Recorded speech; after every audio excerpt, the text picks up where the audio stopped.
This is our lesson number 14 in the punctuation system, and this is the last lesson in this connection today. And our lesson is on italics.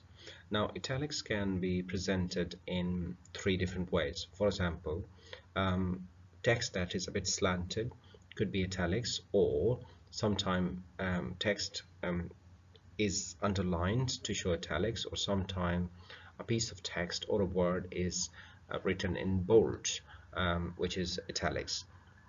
Now, bolds and these slanted pieces of texts are obviously used in Microsoft Word or anything that is on the computer.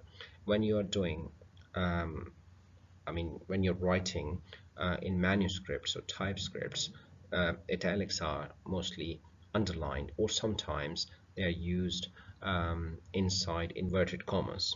Okay, so let us see what are uses of italics. In print, italics are used for the titles of works such as books, magazines, journals, newspapers, films, musical compositions, and paintings, for example.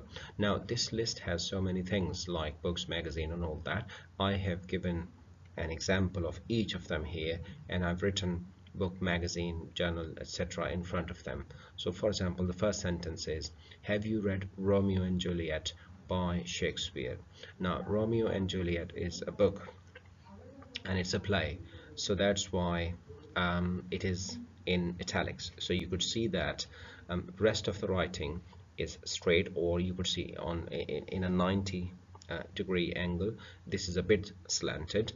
I don't know what angle it is, but at least it's not 90, probably 75 so they are tilted at a 70 or 75 degree. So that's italics. I am reading the Vogue now, so it's a magazine.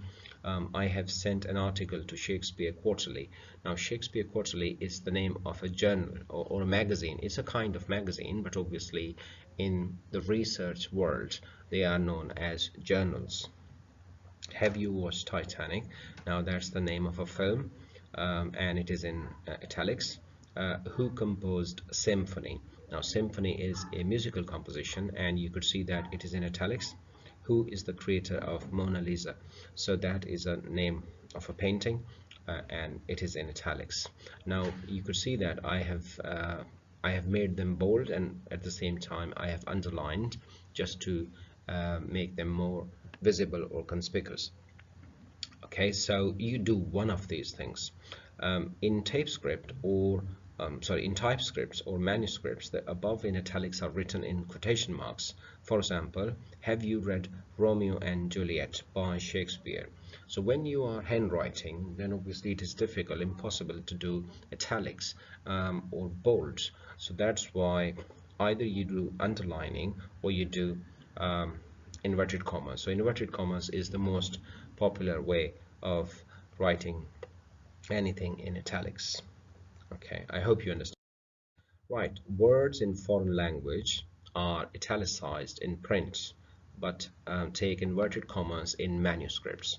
Now, for example, this is an example, a sentence. His slightest coup d'esprit was impressive. Now, the word coup d'esprit is a French word, and that means a witty remark.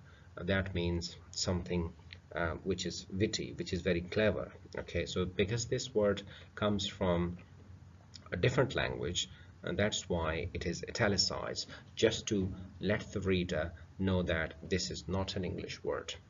All right, so that's how you do it. Well, if you, for example, if you write it in pen on your book, then you do coup d'esprit inside inverted comma, single or double.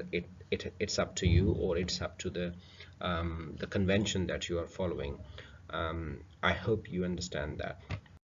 That was the end of the series, the punctuation series. We went through all of those 14 different punctuation marks, and I tried to make them as simple as possible by giving day-to-day examples. So still, if you have any questions, you are most welcome to ask me.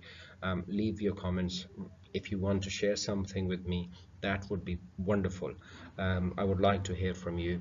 So take care and enjoy writing. All the best. Bye.